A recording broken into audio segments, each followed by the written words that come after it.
par la commission d'instruction de la Haute Cour de justice pour détournement présumé de deniers publics sur un montant de 193 070 000 francs CFA. Et pour sa première tournée économique, le chef de l'État est attendu dans le nord du pays du 12 au 15 juin. Bassirou Diomaye Diakhar Faye va se rendre dans plusieurs localités stratégiques de cette partie nord du Sénégal. Les actualités internationales avec Georges Déthié Diop, les sports. Malal Junior Diagne, et dans votre rubrique Point de vue, nous débattrons de la liberté d'expression au Sénégal. Est-elle menacée? Quel est le rôle de la justice dans tout cela? Débat à suivre en fin de journal. La mise en onde est assurée par Abdoulaye Diop.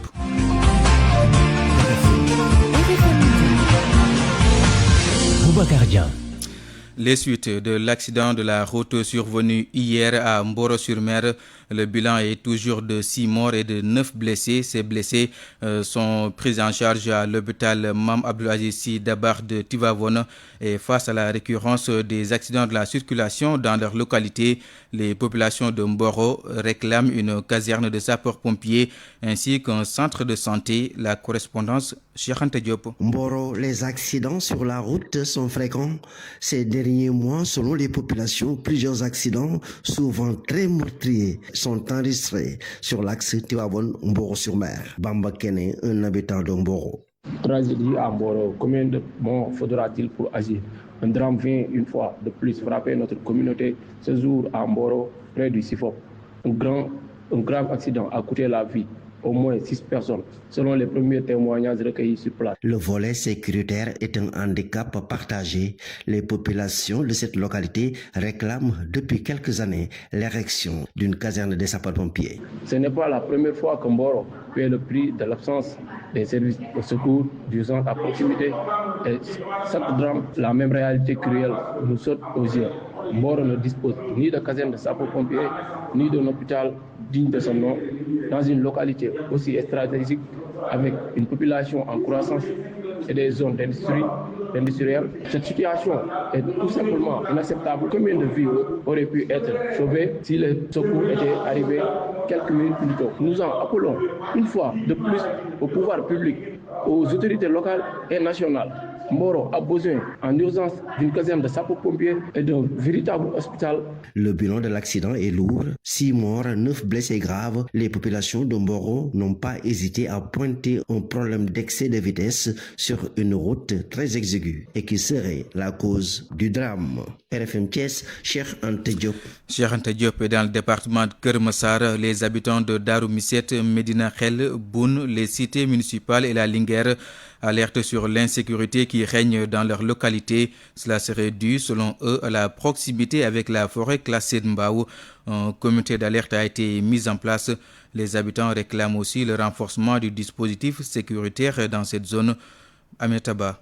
L'insécurité qui sévit autour de la forêt classée de Mbao ne cesse d'inquiéter les habitants des quartiers limitrophes de Darou Misset à la cité Linguère en passant par Boune et Medina Khel. La zone forestière représente un danger permanent pour les riverains depuis des années, déplore Mafogé, résident de Medina Khel. La zone qui jouxte la forêt a toujours des problèmes d'insécurité. Donc de Boune à Darou Misset en passant par Medina Khel, Tolu Gandel, cité La Linguère, municipal, tout ça, il y a des problématiques liées à la sécurité, des femmes qui vont au marché les matins, des jeunes qui descendent, les vieux, tout ça, il y a des problèmes d'insécurité. À Keur Massar, à quelques mètres seulement de ce poumon vert de Dakar, la souffrance fait désormais partie du quotidien. Amadouba pointe notamment le manque d'éclairage public. Nous vivons avec cette insécurité, avec beaucoup de peine. Qu'en plein jour, les gens subissent des agressions. La nuit, on n'en parle même pas, parce qu'il n'y a pas d'éclairage public. Il n'y a rien qui nous garantit la sécurité. Il n'y a pas de force de l'ordre aux alentours, vraiment. Face à cette insécurité, les habitants appellent à la création d'un comité d'urgence et à la mise en place de mesures préventives concrètes. Ils exigent entre autres l'actualisation du plan d'aménagement de la forêt classée de Mbao. Monter un comité d'urgence avec la collaboration de la population et les forces de l'ordre va nous permettre de veiller, d'alerter. Une fois il y a les dangers aux alentours, essayer de lever le mur, mettre des barrières en haut et créer des portes d'entrée. Là où on mettra peut-être des ASP ou bien des forces de l'ordre, créer ici aussi des postes de gendarmerie, de forêt et de sapeurs-pompiers. Les cas de vol, d'agression et même de meurtre se multiplient aux abords de la forêt. Les riverains exhortent ainsi les autorités à agir rapidement pour protéger les citoyens et redonner à la forêt son statut de havre de paix. Aminata Bakr Moussar, Radio Média. RFM, la radio de toute l'actualité. Je vous le disais en titre, Moustapha Diakhaté, déféré au parquet ce matin. L'ancien président du groupe parlementaire Benno Bokk Yakaar a été placé en garde à vue hier après son audition par la division des investigations criminelles. Il est poursuivi pour offense au chef de l'État. Le directeur exécutif d'Amnesty Sénégal, Seydi Gassama, condamne l'arrestation de Moustapha Diakhaté et demande sa libération, mais aussi la dépénalisation des délits d'opinion. Selon lui, les autorités actuelles reconduisent les mêmes pratiques que leurs prédécesseurs. Nous l'écoutons, Seydi Gassama, joint par téléphone par El Hadji Ndiogou Diène. Nous déplorons l'arrestation de Moustapha Diakhaté. Nous avons demandé, et toutes les instances régionales, africaines et internationales des droits de l'homme ont clairement demandé aux États de supprimer les peines de prison pour les infractions telles que l'offense au chef de l'État, la diffamation, l'outrage, etc. Ce sont des infractions qui sont liées à la liberté d'expression qui est au centre, n'est-ce pas, de toute démocratie. On ne peut pas réprimer ces infractions par les peines de prison sans porter atteinte, n'est-ce pas, justement, au débat public, au débat démocratique qui a lieu, n'est-ce pas, dans toute cette démocratique et qui comporte des risques de dérive auxquels tout le monde est exposé. C'est ce qui dirige aujourd'hui le pays en ont été victimes. Je rappelle à ceux qui aujourd'hui demandent que Moustapha Diakhaté soit emprisonné que Ousmane Sonko n'a pas pu se présenter à la présidentielle à cause d'un délit de condamnation pour diffamation, une peine de prison par sursis pour diffamation, que le président Diomaye Faye est allé en prison pour outrage à magistrat. Donc, tout le monde est exposé à ces infractions-là. Il faut supprimer les peines de prison et se limiter à des amendes ou à des poursuites civiles avec paiement de dommages et intérêts. C'est cela qui est conforme à la démocratie et c'est cela vers cela que l'État du Sénégal doit aller. Et je pense qu'il doit être libéré et on doit aller très rapidement vers le changement de la législation. Il faut que Ousmane Sonko, le premier Ousmane Sonko et le président Diomaye Faye comprennent qu'ils ont été élus pour faire changer ce pays. Il ne faut pas qu'ils soient pris en otage par le groupe d'extrémistes qui sont à leur côté et qui sont en train de reproduire exactement ce que, évidemment, les Moustapha Diakhaté, les Cisselo et autres Djibilouar faisaient à côté de Macky Sall. Cela doit changer, on n'a plus besoin de cela. On a besoin d'une rupture aussi bien sur le plan de la gouvernance économique que sur le plan de la gouvernance politique et cela passe par la dépénalisation de ces infractions-là. Et du côté de l'opposition, l'on s'insurge contre cette façon de faire de l'actuel régime. L'Alliance pour la République, la Ligue démocratique et Taxawu Sénégal estiment que cette arrestation de Moustapha Diakhaté est une entrave à la liberté d'expression et que la démocratie est menacée au Sénégal. On décide à Wambaye. Il trouve que l'arrestation de Moustapha Diakhaté est un scandale. Amidou Anne du secrétariat exécutif national de l'APR qualifie cet acte de projet d'effacement de la démocratie. Cette arrestation, c'est une volonté pour le PASTEF d'effacer toute voix discordante à son projet populiste et démagogique et c'est encore une nouvelle fois un coup porté à l'état de droit. C'est une volonté d'effacement de Moustapha Diakhaté, mais au-delà de sa personne, c'est une volonté d'effacement de toutes les voix qui résistent et qui font face au populisme incarné par le PASTEF. Mais s'ils pensent qu'ils vont faire peur à Moustapha Diakhaté, ils se trompent. Et je considère que les démocrates devraient, conformément à la Constitution et à nos lois, se dresser et faire face à un projet d'effacement de la démocratie et de la liberté au Sénégal. El Hadji Ibrahima Ndiaye est le chargé de la communication de la plateforme Taxawu Sénégal. Selon lui, la liberté d'expression est un pilier sacré de la démocratie et l'arrestation de l'ancien président du groupe parlementaire Benno Bokk Yakaar est regrettable. Si c'est pour les propos qui ont été diffusés, pour lesquels nous dit-on que Moustapha Diakhaté a été arrêté, nous ne pouvons que regretter cela. Parce qu'en fait, la liberté d'expression, il ne faut pas qu'on oublie que c'est un droit consacré. Et donc, ce qui fait en fait une démocratie forte, mature, c'est qu'elle permet aux citoyens de penser librement, mais également de pouvoir critiquer le pouvoir. Parce que nous n'oublions pas que le pouvoir est l'émanation du peuple. Moussa Sarr de la LD, lui, réclame tout simplement la libération de Moustapha Diakhaté. Ousmane Sonko a dit pire lorsqu'il était dans l'opposition. Donc il faudrait quand même revenir à la raison, savoir raison garder et faire jouer à la police son rôle. Sa mission n'est pas d'interpréter des expressions pour arrêter d'exploiter. Donc au nom de mon parti, je dénonce cette arrestation et je demande à la libération de Moustapha Diakhaté parce qu'il nous faut laisser éclore l'expression des idées. Nous sommes dans une démocratie, il faut respecter cette démocratie. Et Ousmane Sonko et Diomaye n'ont pas le droit de faire pire ou de faire moins que Macky Sall. L'opposition tient au respect de la liberté d'expression qui, selon elle, est en train d'être sapée au Sénégal avec une longue série d'arrestations d'hommes politiques, d'activistes et de chroniqueurs. Ousmane Sonko et la justice sénégalaise, une longue histoire. Du temps de son opposition, il se braquait tout le temps contre les magistrats et ne cessait de critiquer l'article 80, une arme fatale contre l'opposition selon ses dires. Et au moindre fait et geste, l'ancien opposant devenu Premier ministre traitait même parfois les magistrats d'être instrumentalisés et à la solde du chef de l'État. Un petit rappel pour ne pas dire VAR dans cet élément de Nafissatou Silla. Monsieur le président de l'Union des magistrats, il était une fois quand Ousmane Sonko était alors dans l'opposition et que son discours a toujours été virulent à l'endroit des magistrats sénégalais.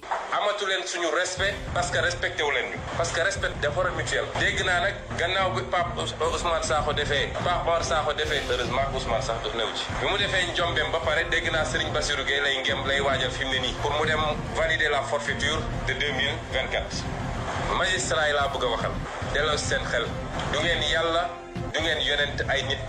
L'ancien opposant ne les ratait presque jamais, surtout au moindre faux pas, et l'on parlait d'instrumentalisation de la justice. Mënuñu saa yu Sénégal nekkee ci guuta benn magistrat lay doon bu dee procureur benn magistrat lay doon bu dee doyen des juges wala groupe magistrat lay doon bu dee conseil constitutionnel wala cour suprême boo leen dajalewoon ñoom ñëpp matuñu fukk saa su réew mi waree tàkk ñoo koy daal est-ce que loolu mën nañ ko continuer nangu au nom de quoi? L'article 80 du temps de Macky Sall a été maintes fois critiqué par l'opposition parce que servant d'arme contre tout opposant au moindre écart contre le chef de l'État, ce que Ousmane Sonko ne pouvait pas digérer. Sur la pénalisation de l'opposition, on appelle ça pénalisation de l'opposition. Le camp du pouvoir n'a même pas voulu en débattre, alors que l'objectif ici était de modifier certaines dispositions du Code de procédure pénale qui rendent automatique le mandat de dépôt en cas d'inculpation pour offense au chef de l'État, par exemple, entre autres. Voyez tout ce qu'on arrête là. Il suffit de citer l'intervalle article 80, je ne sais pas jusqu'à quel article. Et le juge d'instruction dit que je suis lié. Il n'est pas lié, c'est faux. Aucun juge d'instruction n'est lié. Mais c'est ça qu'ils utilisent pour prendre les gens et les mettre en prison sur des bases farfelues. Ça a déjà fait l'objet de dialogue. Et pourtant, l'article 80 était au cœur des débats au tout récent dialogue organisé par le régime actuel pour une probable modification. Et en bref, il n'y a pas encore de consensus. Et en bref, Nafissatou Silla, Aïssatou Sophie Gladima attendue devant la commission d'instruction de la Haute Cour de justice. Elle est actuellement dans la cave du tribunal de Dakar. L'ancienne ministre des Mines et de la Géologie était jusque-là placée sous mandat de dépôt depuis le 21 mai 2025. Elle est poursuivie pour détournement présumé de deniers publics, de blanchiment de capitaux et de complicité portant sur un montant de 193 070 000 francs CFA. Le ministère des Mines et de la Géologie avait reçu une enveloppe d'1 milliard de nos francs dans le cadre de la riposte contre la pandémie de Covid-19. Affaire West African Energy, les avocats de Samuel Sarr demandent à la chambre d'accusation de la Cour d'appel de Dakar d'annuler le renvoi en correctionnel. Dans sa requête adressée hier mardi, le pool d'avocats du directeur général de la société West African Energy demande l'annulation de l'ordonnance de clôture de l'enquête pour violation notamment des droits de la défense. Pour rappel, dans une ordonnance rendue le 2 juin, le juge du deuxième cabinet d'instruction avait notifié aux différentes parties le renvoi de Samuel Sarr devant le tribunal correctionnel après 6 mois d'instruction. L'ancien ministre est actuellement sous bracelet électronique depuis le 28 mai 2025 pour raison médicale. Il a été inculpé pour abus de biens sociaux portant sur 8 milliards de francs CFA. 12 heures passées de 15 minutes à Matam et Ourossogui. RFM, l'info, c'est ici. L'info, c'est ici. Le président de la République en tournée économique dans le nord du pays du 12 au 15 juin, Bassirou Diomaye Diakhar Faye va se rendre demain 12 juin dans le département de Podor. Pendant 72 heures, le chef de l'État va échanger directement avec les acteurs économiques et la population sur les défis structurels de ces territoires. Des agriculteurs de la commune de Ngayen Sabakh tirent la sonnette d'alarme face au retard accusé dans la distribution des semences et engrais, une situation qui, selon eux, compromet le démarrage de la saison agricole. Ces agriculteurs attendent des autorités un accompagnement concret.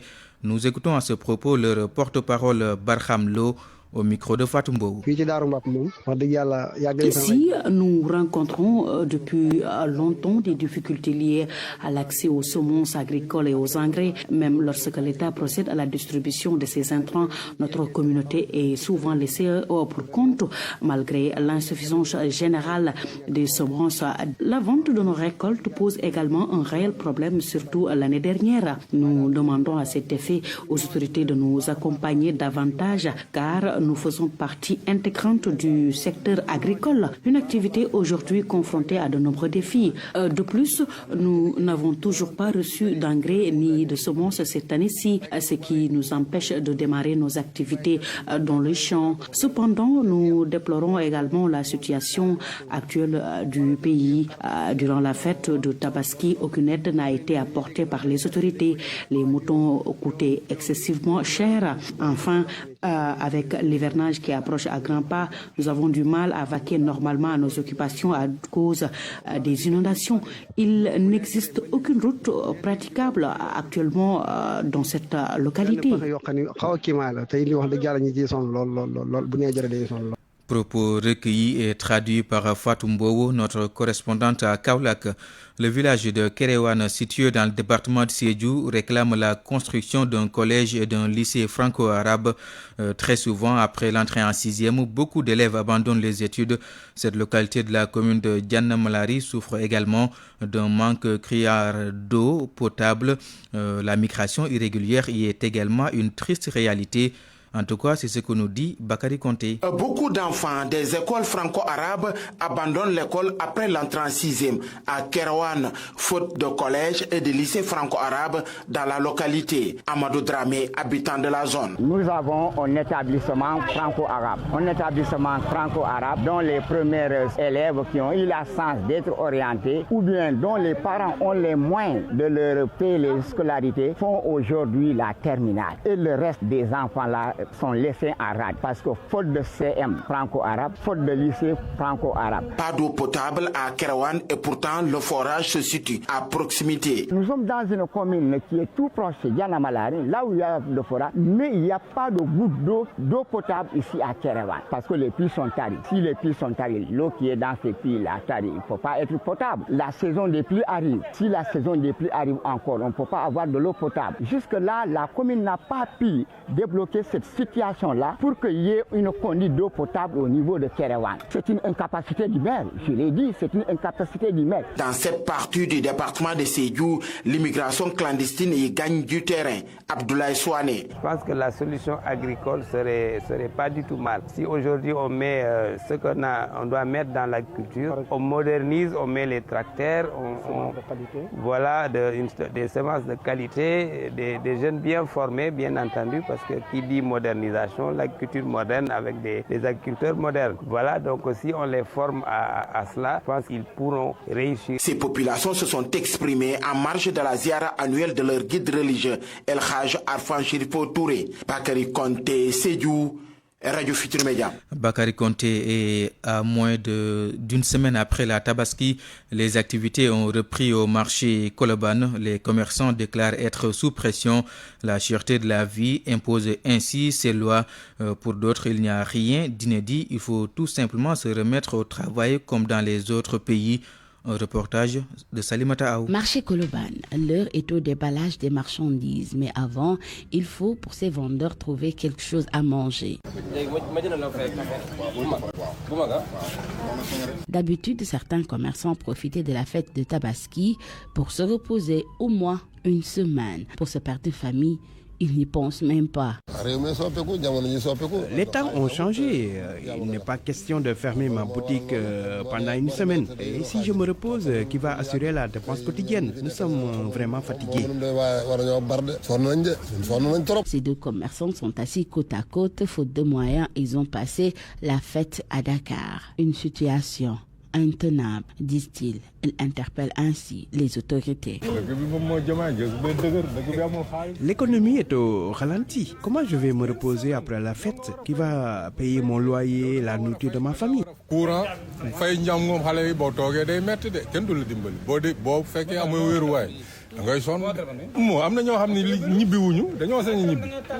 Certains commerçants ne sont même pas partis. Moi, j'ai travaillé le lendemain de la fête. Je ne suis pas parti chez moi. Et si je pars, comment je vais gérer cette pression? Alors, j'ai préféré rester à Dakar.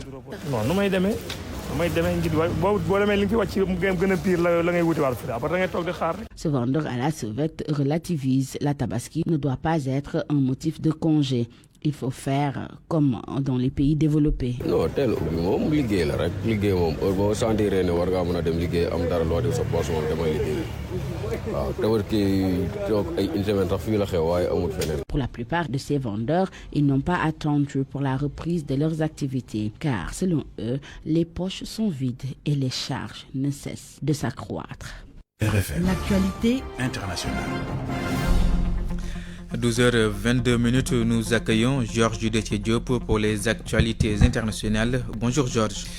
Bonjour Boubacar Diank. D'abord, la Côte d'Ivoire, le PDCI reporte sa marche prévue aujourd'hui. Grand rassemblement reporté à samedi prochain, une annonce du PDCI à la suite d'entretiens avec des autorités préfectorales du département d'Abidjan. Les militants et sympathisants du PDCI veulent marcher pour soutenir la candidature de Tidiane Cham et protester contre sa radiation de la liste électorale. Samedi dernier, en conférence de presse, le PDCI avait dénoncé l'exclusion jugée abusive de son président de la liste électorale, appelant à une manifestation nationale ce mercredi. En Côte d'Ivoire, toujours le secrétaire exécutif du RHDP au pouvoir porte la réplique à Laurent Gbagbo qui avait annoncé que lui et son parti se battront s'il n'est pas réinscrit sur les listes électorales. Cissé Ibrahim Bakongo a averti, s'ils veulent prendre la rue, ils les y attendent. Gobia Yabi. Cissé Ibrahima Bakongo, secrétaire exécutif du RHDP, le parti au pouvoir, a répondu aux propos tenus par Laurent Gbagbo lors de son meeting. Laurent Gbagbo et le PPACI veulent nous ramener dans les profondeurs abyssales où ils nous avaient précipités par leur amateurisme, par la démagogie et la violence. Ils nous annoncent qu'ils vont se battre, mais nous leur disons que nous les attendons sur le terrain du combat pour le développement de notre pays. Nous les attendons sur le terrain du progrès de notre pays. Mais s'ils nous attirent sur un autre terrain, nous saurons répondre présent. Ils ont dit qu'ils seront dans la rue, mais nous on est déjà dans la rue, on les attend. Ils veulent descendre dans la rue, mais nous y sommes déjà. Nous c'est notre gîte habituel, nous on est déjà dans la rue. Vous venez, vous allez nous trouver là. Alors Laurent Gbagbo parle de quelle réconciliation? Et puis Blaise Goudé qui a partagé la prison de la haine avec lui. Il est incapable de lui pardonner une faute que personne ne connaît. Quand il est incapable de pardonner à Afin Essence de lui avoir arraché le FPI, il est incapable de pardonner à Simone Ivé son égérie d'hier. Elle est juste amoureuse de lui. Et il est incapable de lui pardonner cet amour. Ces derniers jours, les échanges entre le parti au pouvoir et le PPACI sont devenus plus tranchants. Pour rappel, Laurent Gbagbo, en meeting le 7 juin 2025 à Port-Boué dans le sud d'Abidjan, avait déclaré, je cite, « S'ils veulent se battre, on se battra ». Fin de citation. Il exprimait ainsi son mécontentement face à sa radiation de la liste électorale définitive le 4 juin dernier. Gobia Yabi, Abidjan, RFM. Notez que Laurent Gbagbo annonce une adresse solennelle au peuple ivoirien demain jeudi.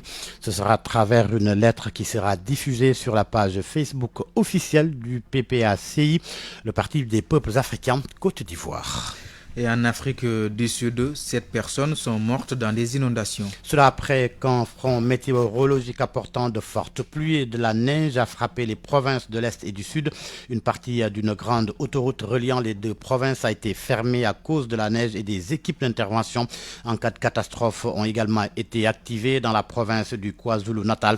Le service météorologique sud-africain a prévu plusieurs jours de pluie et de neige perturbatrices pour le Cap-Oriental et la province voisine du KwaZulu-Natal le long de la côte ouest. Dialogue national en Afrique du Sud toujours. Il a été lancé hier par le président Cyril Ramaphosa dans une adresse à la nation.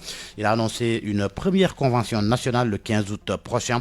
Il va rassembler différents acteurs de la société civile. Les Sud-Africains seront ensuite invités à faire part de leurs préoccupations. Une nouvelle convention sera convoquée début 2026 pour faire le bilan de ces échanges citoyens.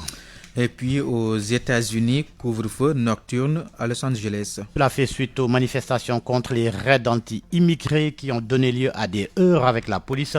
Donald Trump a ordonné le déploiement de soldats de la garde nationale. Plusieurs Marines sont arrivés à Los Angeles.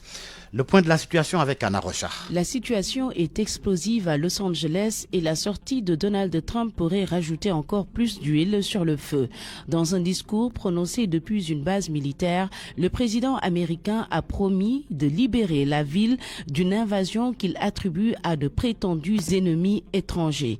Donald Trump a ordonné par ailleurs le déploiement de soldats de la garde nationale et plusieurs centaines de Marines sont arrivés à Los Angeles pour réprimer les manifestations contre les expulsions de sans-papiers. La mairesse de la ville, Karen Bass, a annoncé avoir déclaré une urgence locale et instauré un couvre-feu dans le centre-ville de Los Angeles depuis hier nuit pour mettre fin aux actes de vandalisme et de pillage. La nuit dernière, 23 commerces ont été pillés et on compte de nombreuses arrestations. Depuis vendredi, la deuxième plus grande ville américaine est le théâtre d'affrontements entre manifestants qui dénoncent des raids de la police fédérale de l'immigration chargée d'interpeller des migrants pour les renvoyer dans leur pays d'origine.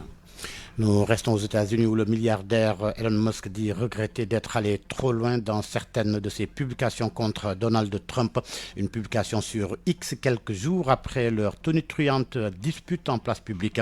Elon Musk avait précédemment supprimé un message dans lequel il affirmait que le gouvernement a dissimulé des informations sur l'association du président avec le célèbre pédophile Jeffrey Epstein, entre tant d'autres messages qui ont irrité Donald Trump, notamment ceux dans lesquels il qualifiait le projet de loi des finances d'abomination et s'attribuait la victoire électorale de Trump sont restés en ligne. Dimanche, Donald Trump avait déclaré sur la chaîne NBC qu'il n'avait aucune envie de réparer leurs relations et avait averti qu'Elon Musk pourrait subir de graves conséquences s'il essayait d'aider les démocrates lors des prochaines élections. Merci beaucoup, Georges. Parole aux auditeurs. L'actualité, qu'en pensez-vous?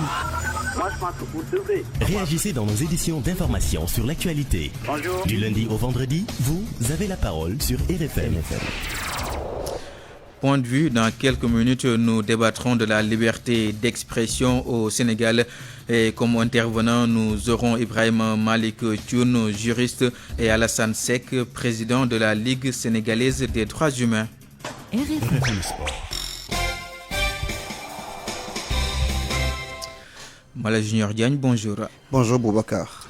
Football, le Sénégal qui réalise un match parfait face à l'Angleterre. C'était hier la parfaite copie donc, de l'équipe nationale du Sénégal hier face à l'équipe de l'Angleterre en amical à Nottingham. Les Lions se sont imposés 3-1. Pourtant, ils avaient été menés dès la 4e minute de jeu par l'Angleterre, mais ils ont su se ressaisir et produire leur football tout en mettant en place un système pour contenir les assauts anglais avant de développer un football mettant en échec tous les plans de relance du football anglais. À la fin de la rencontre, Kalidou Koulibaly, capitaine de l'équipe nationale du Sénégal, salue la performance de ses coéquipiers, mais se tourne vers les échéances qui arrivent pour lui. Battre l'Angleterre, c'est bien, mais faire mieux et plus face à l'AR des Congo, c'est le plus important. Donc c'est jamais facile de gagner ces premiers matchs-là, mais voilà, on a su revenir au score encore une fois contre l'Irlande, avec une équipe remaniée, avec beaucoup de joueurs qui n'ont jamais joué avec l'équipe nationale du Sénégal et d'autres qui n'ont pas eu beaucoup de temps de jeu. Donc c'était le moment de voir tout le monde. Et le coach a bien fait de faire tourner l'équipe et de donner la chance à tout le monde. Ça lui a permis aussi de voir certains joueurs. Et je pense qu'aujourd'hui, gagner ce match aussi, c'est un bilan très positif. Parce que juste sa présence sur le terrain, ça nous enlève beaucoup de poids. Mais voilà, nul n'est indispensable. Mais Mané, c'est un joueur très très important pour nous. Et aujourd'hui, je pense que les joueurs qui ont joué ont pu se montrer aussi, colmater ce manquement-là qu'on aurait pu avoir avec Mané. Mon rôle, il est comme celui d'Edouard Mendy, comme celui de Idi Ganagay. Vous savez, c'est des joueurs d'expérience avec qui les gens demandent beaucoup de conseils. Aujourd'hui, il y a beaucoup de joueurs qui nous ont demandé des conseils. Mais après, le talent est là aussi. Le talent est là, on joue dans les meilleurs clubs d'Europe aussi. Il y a beaucoup de joueurs qui jouent en Première Ligue, beaucoup de joueurs qui jouent en Ligue 1, en Serie A. Donc après, quand tu as des joueurs talentueux comme ça, tu as juste à mettre ton plan. Et le plan du coach a été très bon aujourd'hui. Je pense que le staff technique a bien préparé le match. Je pense que sur ces 10 jours, je pense qu'on a montré qu'on était une grande équipe. Il faut continuer comme ça. Maintenant, il y a des échéances très très importantes au mois de septembre. Il ne faut pas se galvaniser, il faut prendre la confiance, mais il faut continuer à travailler. Nous restons dans la défense de l'équipe nationale du Sénégal avec l'analyse de Moussa Niakhaté qui estime que c'est une rencontre très très riche en enseignements pour le Sénégal et pour ses joueurs. Nous l'écoutons. Ça veut dire beaucoup de choses. Ça veut dire que forcément on encaisse peu. Ça veut dire qu'on arrive à être clinique. Et je pense que la plupart de ces 22 matchs c'était des victoires, donc c'est bien. Et on se cache jamais. On aurait pu essayer d'affronter des plus petites nations, on va dire, pour perdurer cette invincibilité. Non, on affronte l'Angleterre parce qu'on est une grande nation et je pense qu'aujourd'hui on l'a montré et tout le monde est unanime là-dessus. Et on connaît nos échéances. Dans 6 mois, il y a une Coupe d'Afrique. Dans 1 an, Inch'Allah, potentiellement un mondial. Donc on doit se confronter aux meilleurs. Et voilà, la dynamique, elle est belle. Et septembre, ce sera un très gros rassemblement. On est sur 22 matchs sans défaite. Donc si on n'a pas confiance là, je ne sais pas quand on l'aura. Et je pense qu'on a confiance. On l'a montré sur le terrain, la manière dont on a joué, dont on a posé le ballon, dont on n'a pas paniqué. On a été mené au score comme il y a 2 ans face au Brésil. On a été mené au score et on a su revenir et en mettre 3 face à l'Angleterre qui n'avait jamais encaissé de but avec Thomas Tuchel. En fait, la confiance elle est au maximum. Maintenant, on va se reposer, on va reprendre en club dans un premier temps. Inch'Allah, personne ne sera blessé, en plus tout le monde sera apte. Et dans le journal en Wolof, on aura l'analyse de coach Moustapha Thiam qui a décortiqué le jeu du Sénégal, mais également analysé les forces et faiblesses présentées hier par l'Angleterre face au Sénégalais. Merci beaucoup, Malal Junior Diagne. La presse du jour avec Giorgio de Diop. Un Sénégal héroïque hier à Nottingham Forest en Angleterre. Il n'y avait quasiment qu'un seul lion sur la pelouse du City Ground. 3-1. Les Lions, malgré l'ouverture du score par les Anglais, ont été renversants. Oui, et avec la manière. Normal donc que presque tous les journaux leur tressent des lauriers ce matin. Foot de joie, s'exclame l'observateur, qui raconte les 90 minutes d'un braquage à l'anglaise. Very good, jubile record qui parle anglais ce matin. Pour le Soleil, les Lions bouffent les Three Lions. Réumi Quotidien parle d'une folle remontada. Sud Quotidien d'un exploit. Un exploit royal à Nottingham. Renchérit enquête. Les Échos lui fait état d'un exploit historique. C'est le cas également de Tribune. En effet, le Soleil, les Échos, Sud Quotidien et Tribune relèvent que le Sénégal est la première équipe africaine à infliger une défaite à l'Angleterre. Conséquence, pour enquête, cette date est à inscrire en lettres d'or. Le journal souligne qu'il s'agit là d'une revanche historique face aux Three Lions qui avaient éliminé le Sénégal en 8e de finale du mondial 2022. Source A se joint aux éloges. Le journal pour qui on est en face d'une victoire de luxe indique que les Lions du Sénégal mettent fin à 21 ans d'invincibilité de l'Angleterre face aux nations africaines. Quel enseignement tiré du match héroïque d'hier? L'As note que les Lions font oublier Mané. En tous les cas, l'entraîneur Pape Thiaw confie dans les Échos que c'est la victoire d'une équipe qui s'est sacrifiée. Alors que certains journaux jubilent, d'autres comme Tribune se font l'écho de l'indignation de Aluntine, le fondateur d'Africadium Center, pour qui la prison finira par fabriquer des héros politiques. Sa sortie fait suite au placement en garde à vue de Moustapha Diakhaté pour offense au chef de l'État. Source A informe que l'ancien parlementaire sera déféré au parquet ce matin. Seulement, le journal craint pour lui et parle d'un rendez-vous fatidique avec le procureur. Réumi Quotidien et Vox Populi rendent compte de son audition hier à la division des investigations criminelles. Selon Vox Populi, il a refusé de répondre aux questions des enquêteurs comme il l'a annoncé. D'ailleurs, Maître El Hadj Diouf confie qu'il n'a répondu à aucune question. L'audition n'a duré que 10 minutes. Le journal rapporte que le terme gougnafier est au cœur de son problème, ce que confirme Walf Quotidien.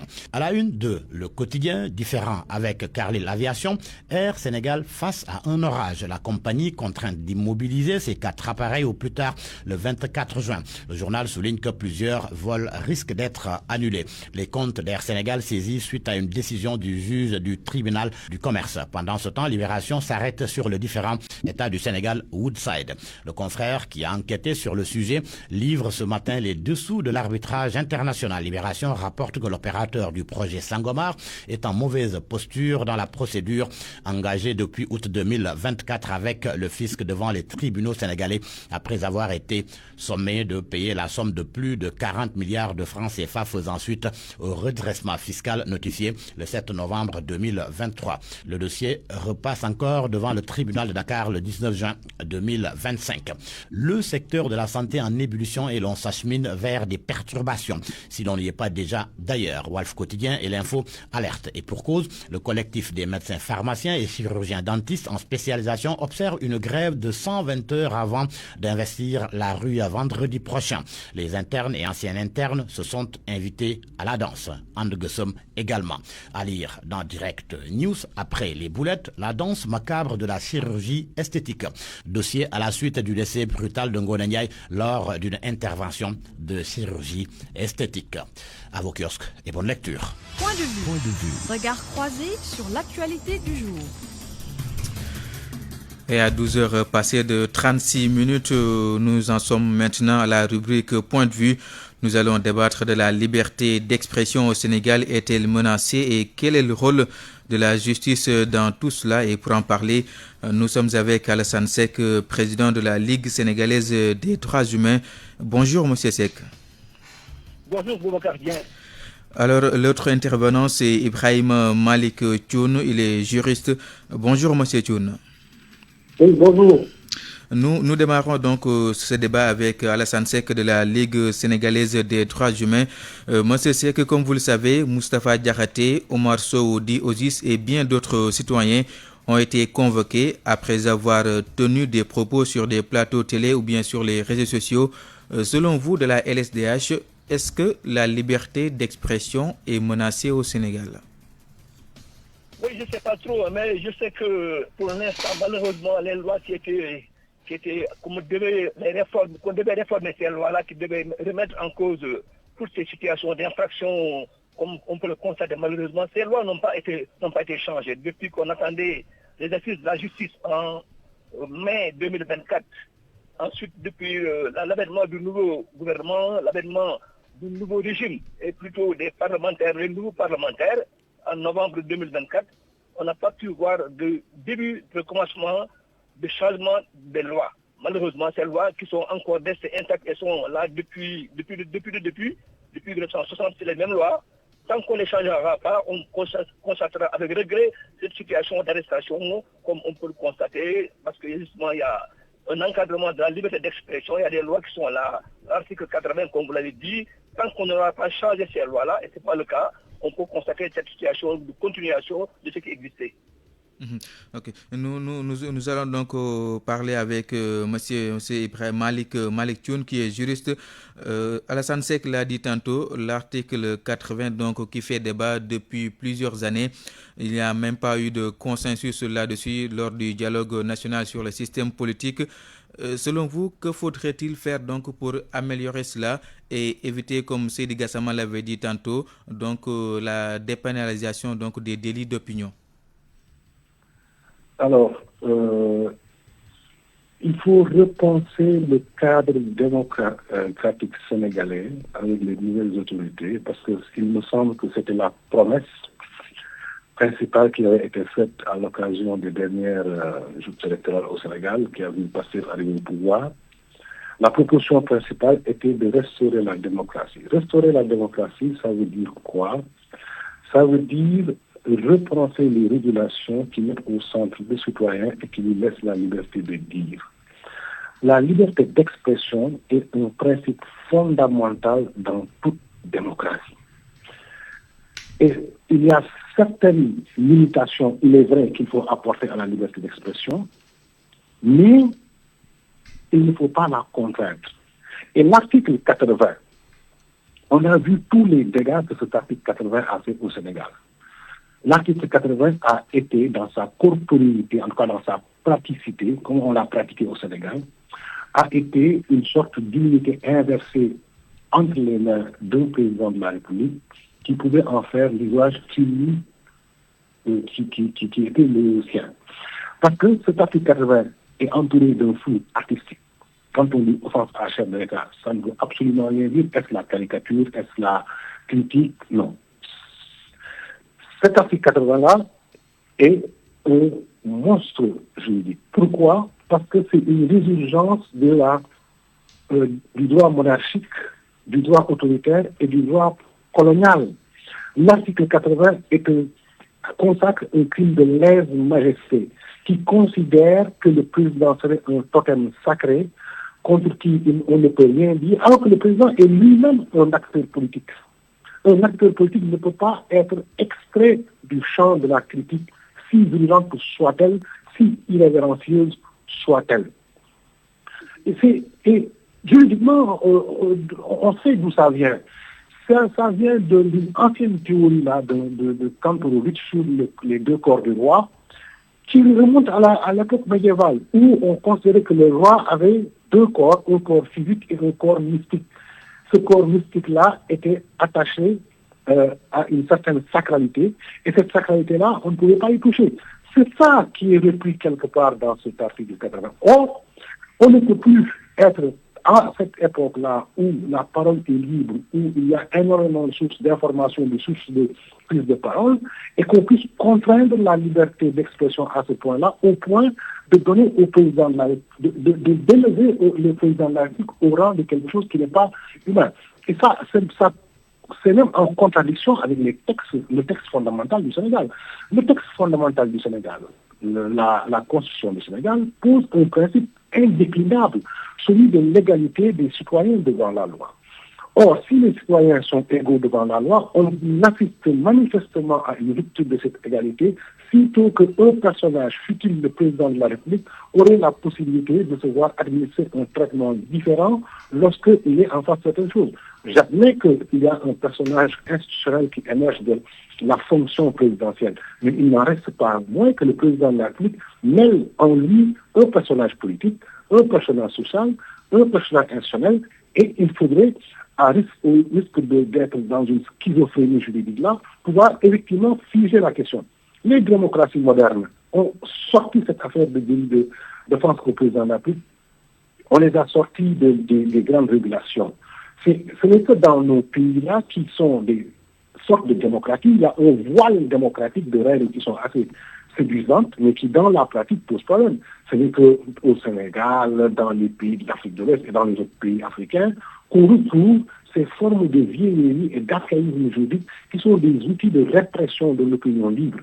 Maintenant, une fois que j'ai dit ça, il ne faudrait pas quand même que la liberté d'expression n'ait pas de limite. La démocratie n'est pas en même temps le règne du tout vivre. La démocratie n'est pas un espace ouvert, contextuel, où la parole devient quelque chose de dangereux. Donc selon vous, il faut réformer, mais comment? Il faut le réformer, il faut sortir l'infraction de délit d'offense à chef d'État de notre système répressif. C'est de notre droit pénal qu'il faut le sortir. En le sortant de notre droit pénal, on peut trouver d'autres types de mécanismes d'encadrement de la liberté d'expression. La liberté d'expression ne doit pas être une liberté qui tend à poser un certain nombre de dommages à autrui. Il faut le dépénaliser. On peut renvoyer toutes les problématiques de diffamation à des problématiques civiles. Rendre la question civile. Et maintenant, laisser le président de la République aller se défendre parce qu'il sait se défendre. Donc, il faut qu'on réaménage. Il faut qu'on trouve un cadre de régulation qui ne soit pas un outil de répression contre des opposants ou contre des citoyens libres ou contre l'activisme citoyen, mais dans le même temps qu'on trouve qu'on ouvre cette possibilité d'expression, il faudrait qu'on ait un ancrage. Parce que notre démocratie sénégalaise, elle n'est pas les démocraties ne sont pas identiques. Les démocraties ont des supports de respiration et des ancrages idéologiques, téléologiques, axiologiques qui sont différents. Le Sénégal est dans un ordre social, un ordre anthropologique qui est particulier, où la parole doit être socialement orientée, religieusement guidée et intellectuellement orientée. Ça, ce sont des choses qu'on a socialement. Il y a des régulations sociales. Mais au niveau juridique, il ne faudrait pas qu'on prenne des institutions juridiques pour en faire des outils de répression. Il y a un auteur qui disait qu'il faut éviter les lois nécessaires, les inutiles parce qu'elles affaiblissent les lois nécessaires, mais de la même manière, il faut éviter les incriminations inutiles parce qu'elles affaiblissent les incriminations nécessaires. Et on va faire jouer à la justice un rôle d'arbitre du jeu politique. Et c'est là où c'est dommageable. En trop vouloir utiliser cet article-là pour X, Y raison, on positionne le juge au centre du jeu politique, en judiciarisant la politique.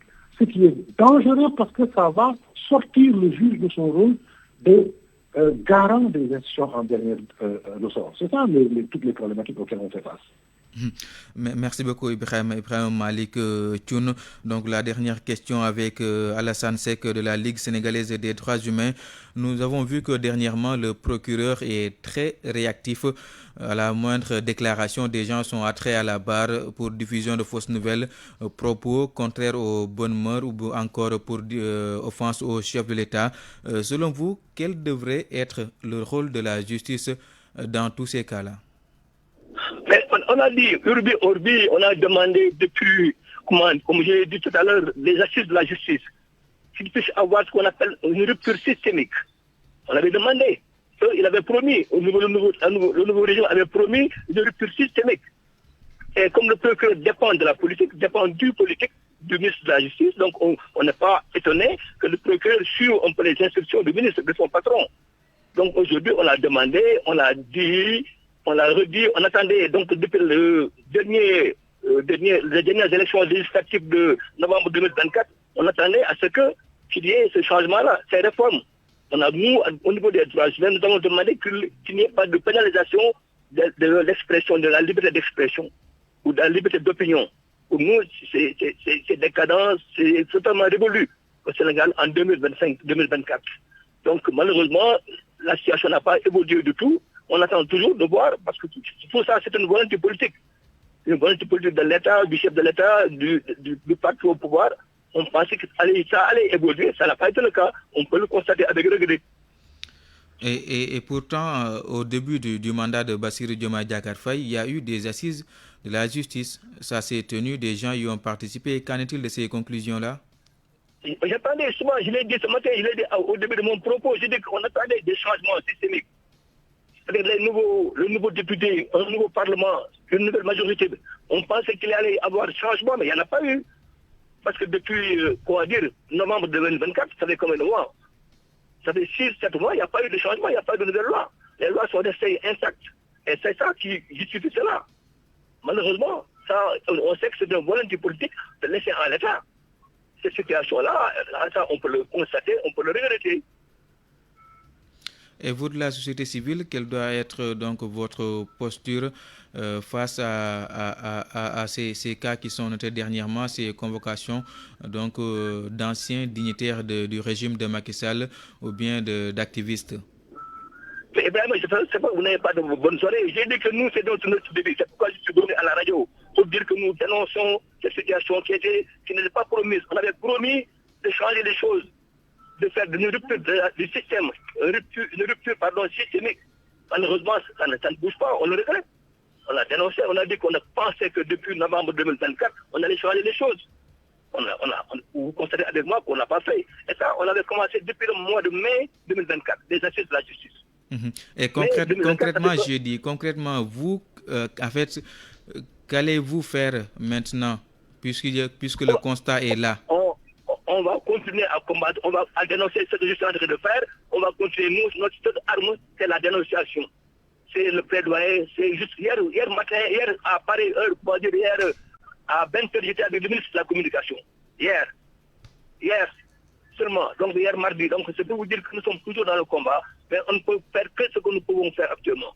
À savoir plaidoyer, dire. Nous ne sommes pas politiques, hein. Nous ne sommes pas politiques. C'est les politiques qui ont le dernier mot. Les députés, les lois. Ça, il faut le constater, il faut le savoir. Nous, on a des limites, forcément, des limites objectives. Okay. Merci beaucoup Alassane Seck. Je le rappelle, vous êtes le président de la Ligue sénégalaise des droits humains, la LSDH. Nous étions avec vous ainsi qu'avec Ibrahim Malik Thioune qui est juriste. Le débat porté sur la liberté d'expression au Sénégal est-elle menacée? et le rôle de la justice ainsi que de la société civile. Était devant ce micro pour la présentation de ce journal Boubacar Dieng, à la production Alioune Ba, Amadi Ndiaye et à la diffusion Abdoulaye Diop.